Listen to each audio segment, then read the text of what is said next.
Naitay Kapuso, please welcome Cristel Go kasama ang kanyang producer at co-actor, the multi-awarded actress, Sylvia Sanchez. Hi, Tito Boy! Beautiful. Thank you very much. Thank you. Tito Boy. Oh, thank you.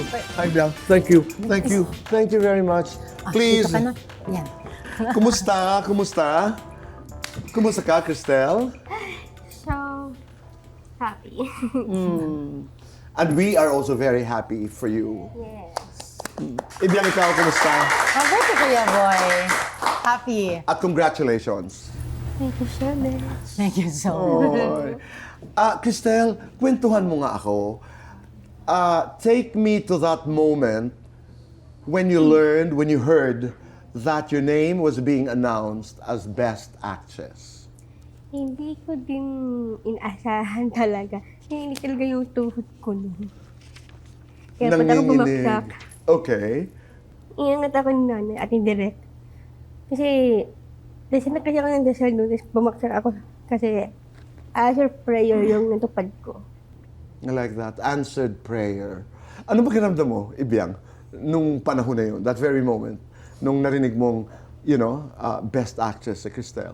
Sobrang masaya para sa kanya. Alam mo yung fulfilled talaga ako, Kuya Boy, kasi yun yung pangarap ko from day one, nung ginawa namin yung pelikula na palagi kong sinasabi sa mga magulang na yung mga anak niyo will make history. Ang sarap ng pakiramdam, pangarap, dasal na natupad. Yes. Cristel, alam mo ba na ang iyong kasabayan, halimbawa, si Angelica Angelica, Panganiban, Nadine. and Nadine Lustre, abay, ikaw ang nanalo. Hindi ko din po inaasahan talaga na manalo ako. Gusto mo yung awards night na ang dami-daming mga artista na dati lamang ay Napapanood ko. Yes, I'm so happy na makita ko sila in person. mas marami na ba ngayon ang nakakakilala sa iyo, Cristel?